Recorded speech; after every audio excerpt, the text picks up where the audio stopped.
Hi guys, welcome back to my YouTube channel. It is me, Lex here, and I would absolutely love it if you love the content, if you love my videos, if you would like, share, comment, and subscribe because all of these things do help my channel to grow.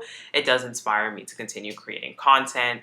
I would also love it if you would check out some of the other videos that I have made on my page recently. I did do a couple of pop culture related videos, and you can definitely expect more of those to come. So you can check those out in the playlist labeled Tea with Lex, or they're just my two most recent uploads. But anyways, today I want to do a Love is Blind video. Now, I ain't gonna hold y'all.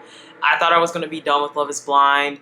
I really intended to kind of like last week have that kind of be my last video. I wanted to do a live, but I don't think that's going to pan out this week, and I kind of feel like by next week it's going to be old news. So I want to do like kind of like a final tea interview, last thoughts recap here, just kind of my final thoughts on season 6. I do not want to be doing Love is Blind videos forever. So that's really what I want to do today. So I'm just going to touch on some of the things. I'm not going to go like play by play of every interview. I will put some clips in of the interesting parts of these interviews, but I'm just going to give my takes. And then while I'm giving my takes, kind of just give my takes on the couples as a whole. So the first interview that I would like to talk about is an interview that Laura did. So Laura did Too much on Trevor. The guy is going through it from what I hear, but he dug his own grave. So it's like at the end of the day, there's kind of solace in knowing that if you're a crappy person and you do crappy things, that it will come out at some point or another. Karma's a real thing. I dated Trevor for a while in the pods, actually. That wasn't And shown. it wasn't shown. Yeah. And he caused a lot of drama with me and the other guys. And it was me and Chelsea talked about this several times, like, or me and the other girls too. Like it seemed like he was there for the wrong intentions. So I wasn't surprised at all when that came out. I was honestly shocked at how much the world was like, Team Trevor. I was like, but I don't wish in him any more hate than he's getting, because it's tough. And I've been on the receiving end of that. So an interview with the Daily Mail recently, and in this interview she details the story where Jeremy talks about how she and he actually reenacted their breakup on screen, and that's why he had that reaction. Now, I've been waiting for this because he's been all online saying, as soon as I can, I'm going to clear the air and I'm going to give so much more context. Yeah. I was going to let it go. I was willing to let it go and say, hey, I'm not going to go tit for tat. This is beneath me. I'm not going back and forth on this subject for the rest of my life. But there are things I want to speak on simply because they're completely untrue. And this is what he's been caught doing in the past several times on and off camera with me and numerous other people. So he creates these narratives in his head that I think he thinks are truth when there's proof that they're not. One big part of his story that irked me was saying that that argument we had in the living room was we did it twice. That's a complete lie. Production also knows that's a complete lie. How he paints that morning is just not how it went down. That conversation was a real live conversation. We were supposed to film that day anyways with his mom. And I said, I'm not filming with his mom right now. We need to hash this out. So we had it on camera. For him to say that we had done that earlier that morning and had to do it again, simply false. Yeah. The second thing that irked me. I already knew from the get that Jeremy was lying about that, because honestly, I feel like he heard Kenneth say that and then was like, you know what? That makes perfect sense. Like, it just never checked. Like, okay, sure, Jeremy, you guys reenacted your breakup off camera. It didn't even seem that way. Like, it genuinely didn't even seem that way. Like, sure, maybe they vaguely or she briefly brought up like what happened, but I have no doubt in my mind that Jeremy was like not there when they weren't filming. So I guarantee you the first time that they actually had that conversation was in that video that we saw. So I believe that 100%.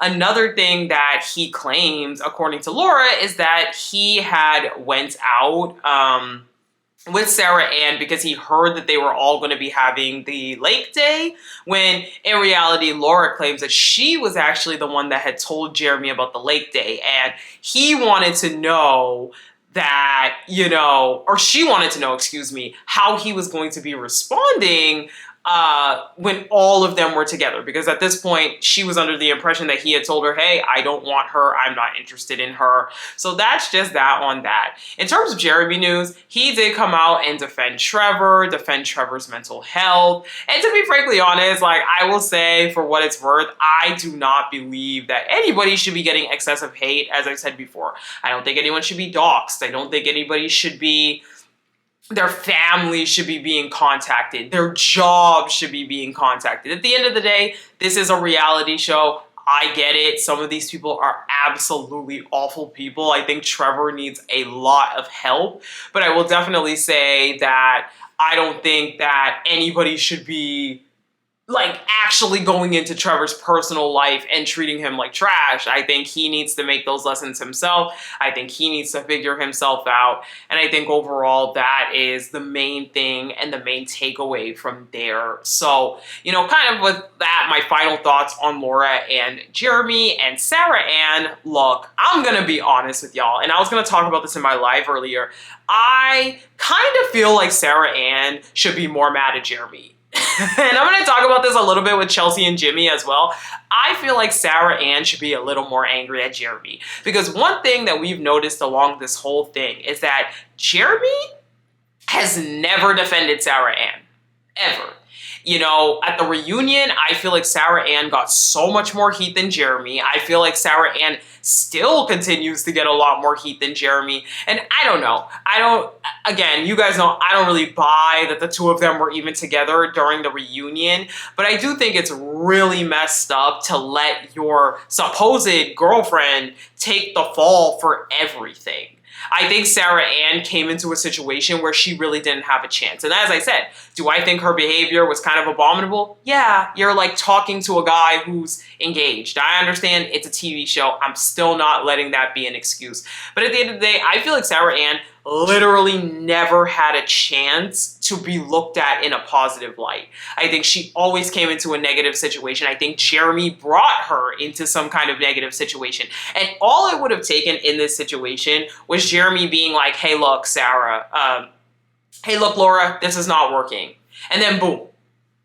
I think we would have really, a lot of us would have looked at this situation incredibly differently. So I did feel a bit of empathy for Sarah Ann. I can understand why she would come out swinging, because it's like, I don't know, this man owed her loyalty, and yet he kind of just let her take the fall. So that's kind of where I'm at with my final thoughts on that. In terms of Laura, I don't really have final thoughts on her. I think good for her. She seems to be in a new relationship. Obviously, her and Jeremy are not together. I think, hey, girl, tell me the tea, give me the tea, let me know how Jeremy's a liar. But that's kind of that on them. That's my wrap up on them. No more Jeremy, Laura, and Sarah Ann for the rest of the season. Next news story. Let me pull it up. So Chelsea and Jimmy did an interview with Nick Viall, and recently there's been this viral video going online, you talking about a pocket call situation of Jimmy being out with the friends after he claimed to have been, like, I guess, going to bed or something that maybe played a role into some of your insecurities or questioning yourself. Can you articulate what you said on that? And then Jimmy would love to hear your rebuttal to that. Yeah, so I went out and had some wine with Laura and AD. Jimmy was out with one of the guys from the pods. He texted me and asked if I cared if he stayed at his own place. And, you know, I responded and said, no, that's fine. Space is good. Do your own thing. I knew he was out with the guy from the pod and they were gonna, you know, whatever. Then he FaceTimes me in bed, hangs up with me. We're on the call for maybe a minute. What was said on the FaceTime call? That he was going to bed. He was tired. Okay. He was in for the night. 2 seconds later, butt dials me and I hear everyone laughing in his apartment, talking about where they're going to next. Jimmy, you want to pop in here? Well, tell us, wasn't this after our breakup? No, it was not. We were living in the townhouse. Yeah, we were kind of going through the motions at that point. We talked about that, but this was after that huge fight. Yeah, that was not a great move by me to lie to you and then go out, but I felt cornered. We're like 10 days away and we're having these really, really bad fights. And I think that's just a key piece that just wasn't mentioned. I thought this interview was very interesting. I don't think there was a lot of things revealed. However, one thing that they touched on really heavily is this thing of that Jimmy was going out a lot more than was portrayed on the show. And one of the big stories that I believe Chelsea also mentioned, maybe in the reunion or at some other interview, Chelsea had mentioned there was particularly one night where Jimmy was, you know, he had butt dialed her. He had told her, hey, I'm going to sleep. I'm sleeping at my place. I'm tired. And then he had butt dialed her, and he heard in the background him asking people, where are we going next? What's the next move, basically? And so I thought it was interesting in watching these interviews how Chelsea is claiming that Jimmy is her friend. Now, this was touched on really heavily in the Nick Viall interview. I recommend watching it, as I'm not going to do a play-by-play.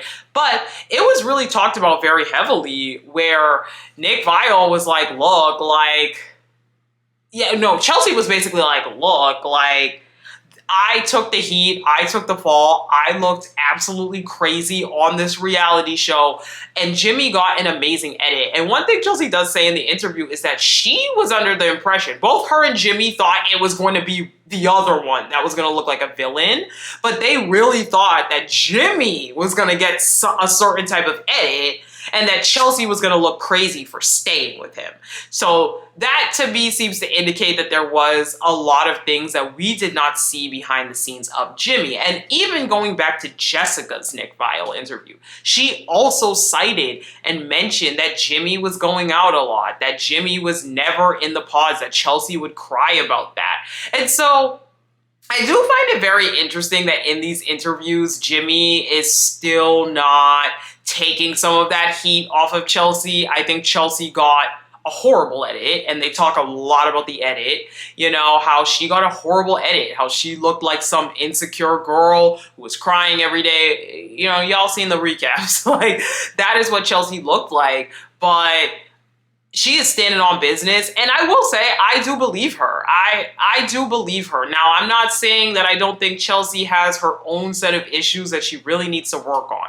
However, I do believe that there is definitely more to Jimmy than we saw on the show. I mean, Jimmy joins the interview. They both join remotely. Neither one of them are in Nick's studio. And Jimmy's in a bar. Like, he literally joins the interview from a bar.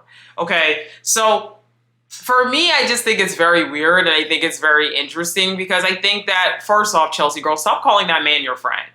I don't care how nice Jimmy is. I don't care if he's mild-mannered. I don't care. A man who's going to let you take the fall like that, let you look crazy, not even admit a little bit of fault to take some of the heat off of you. You know, I'm sitting here saying, look, even if Jimmy just simply said, yeah, it's true, I was going out multiple nights a week,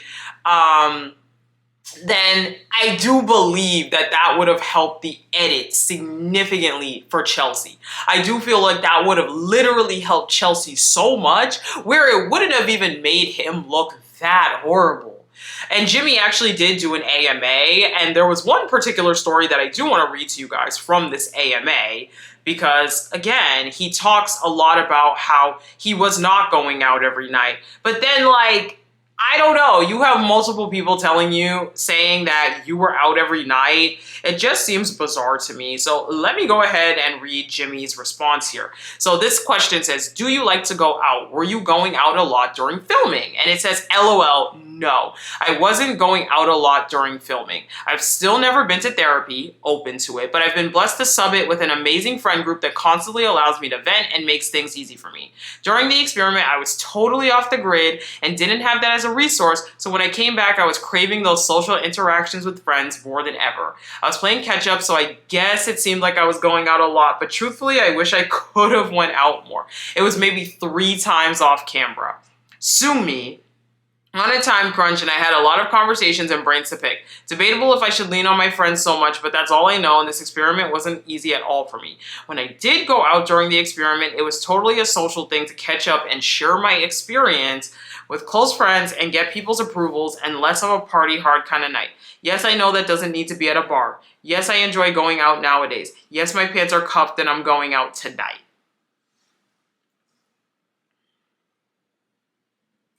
I don't know. Look, I haven't been a Chelsea fan, but one thing I really don't like is when somebody else lets someone take the fall.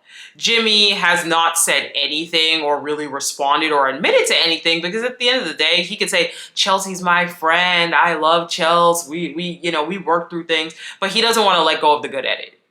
He doesn't want to let go of the edit that makes him look like a victim, And as I said, do I think Chelsea's insecure? Yeah. Do I think Chelsea is kind of like a nightmare to deal with? Probably.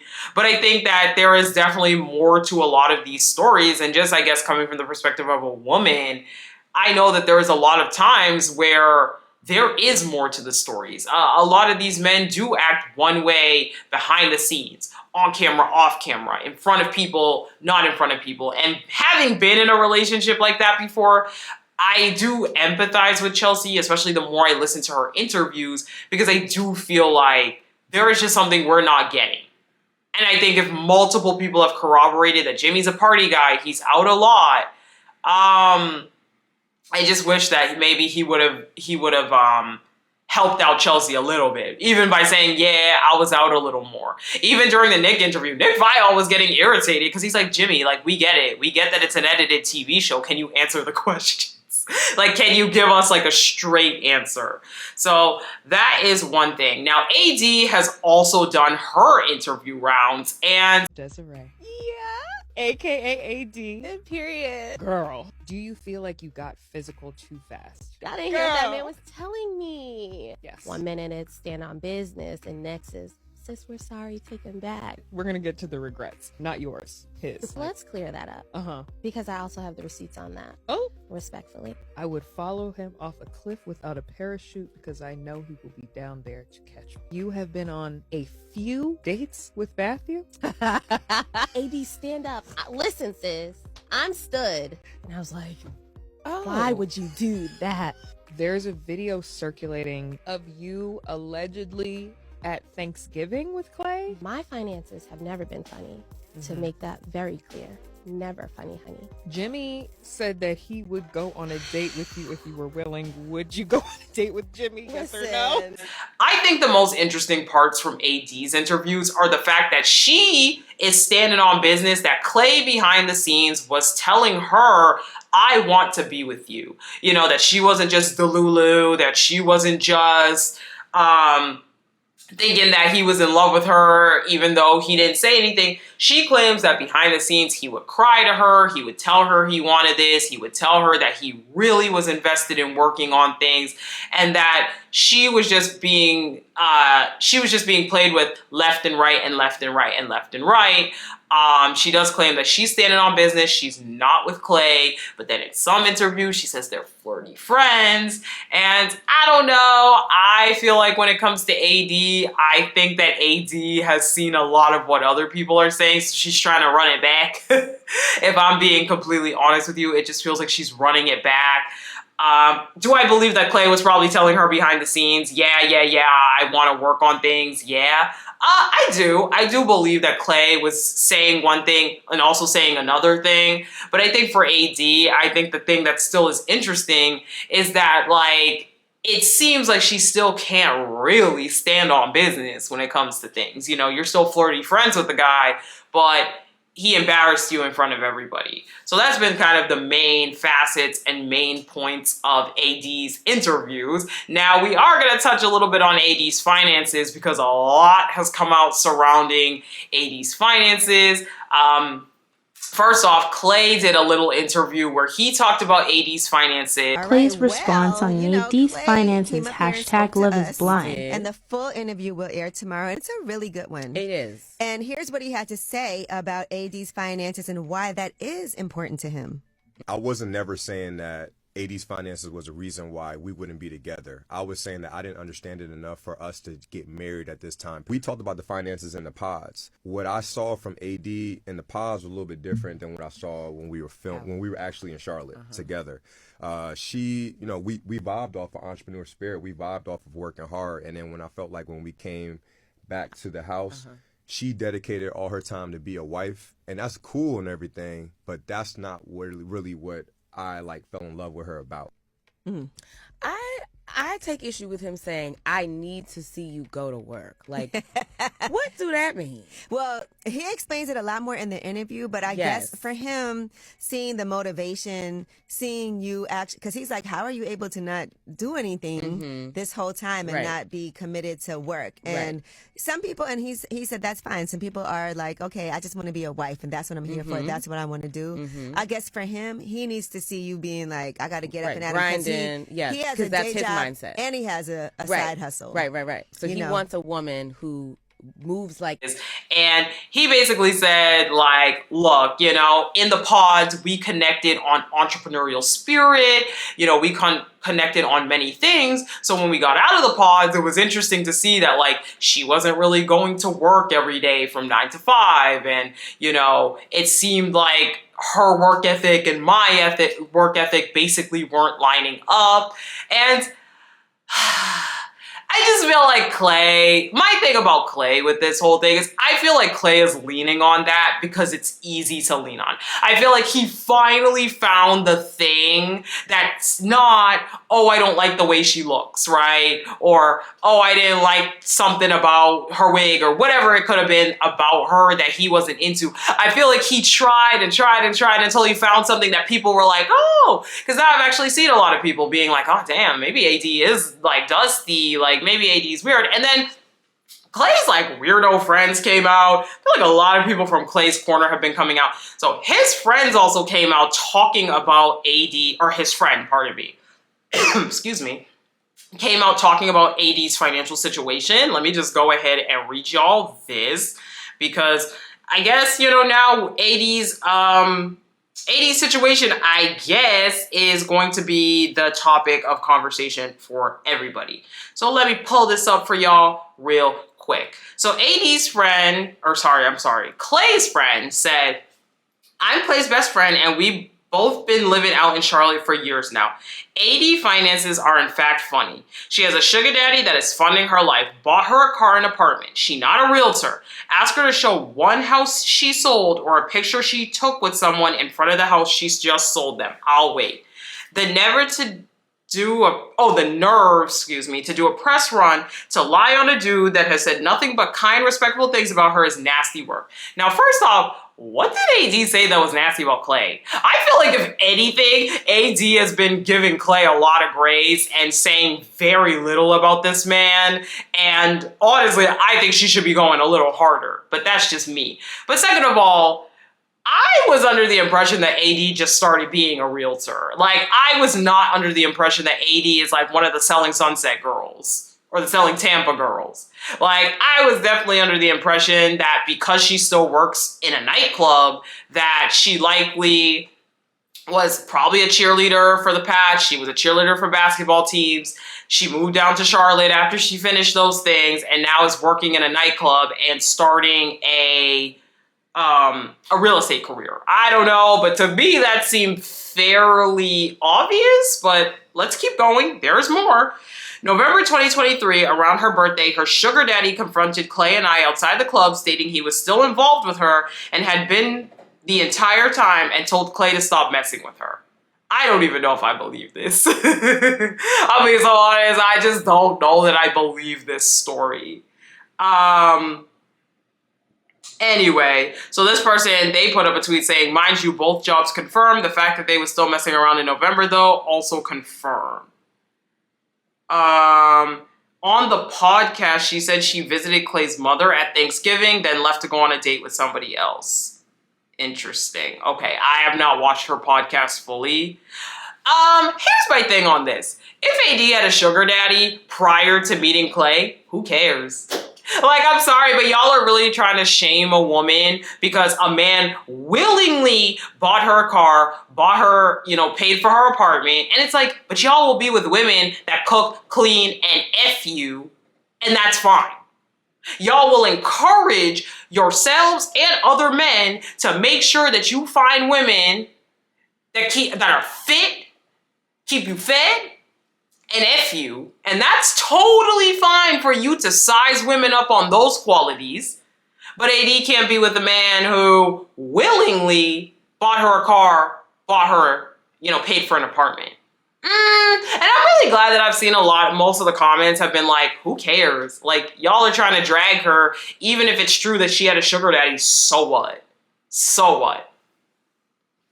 So?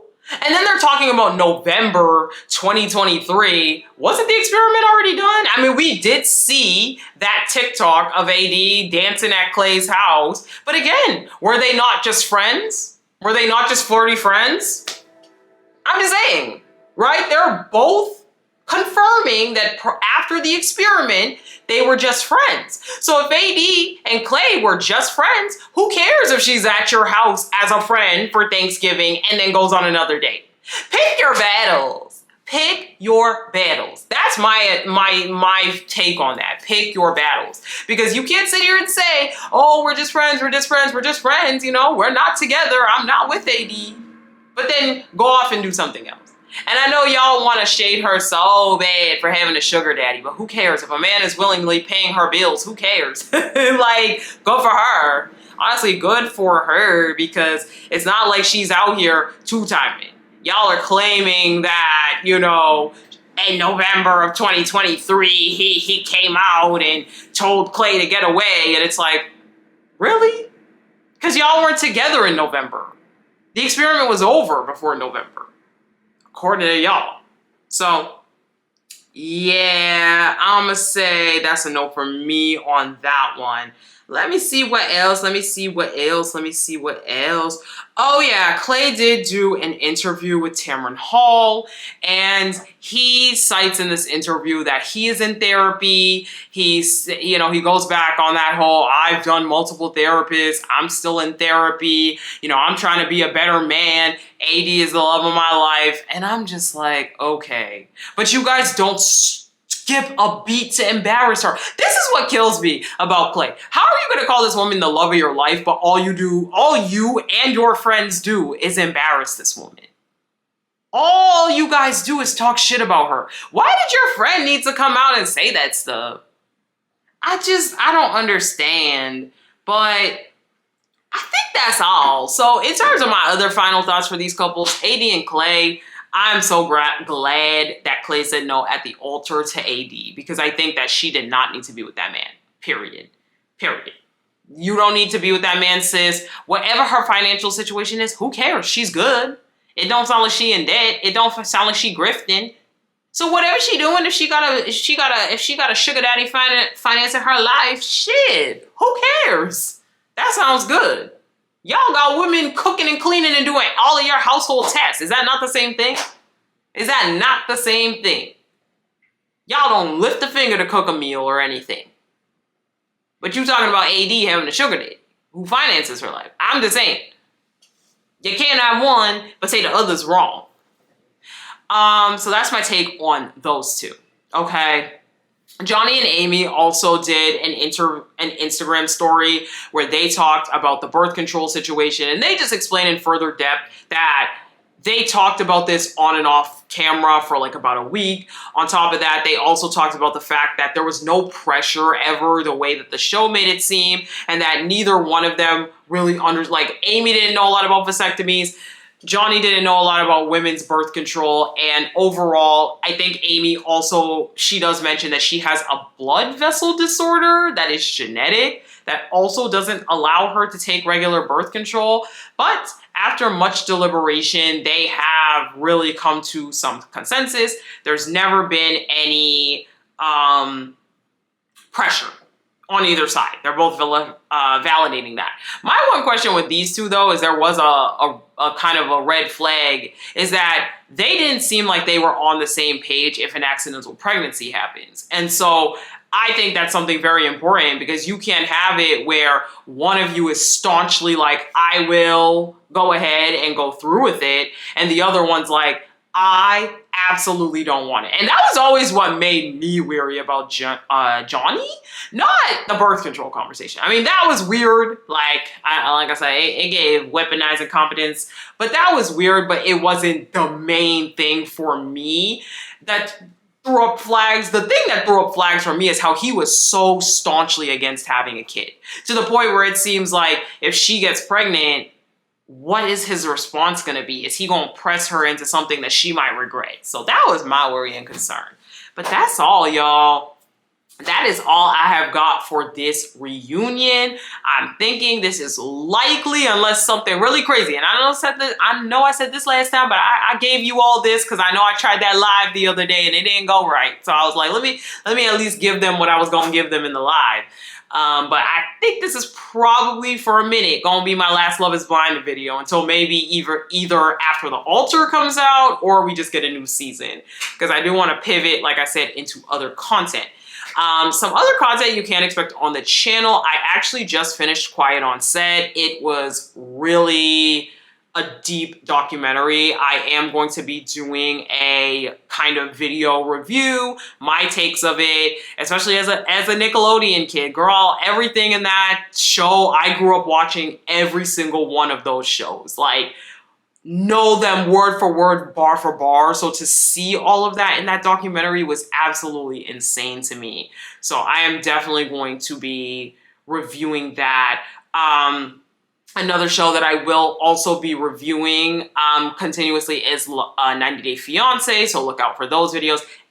And it is just announced today that a new season of The Circle is starting on April 17th. So I'm really excited for that. So we have a couple more weeks until then. So yeah, that's just a taste of what's to come on the channel. But thank you guys so much for rocking with me, rocking with the channel, being here throughout the ups, the downs, the lefts, the rights. Okay, I know this channel is a work in progress, but thank you guys so much for sticking with me this entire Love is Blind season.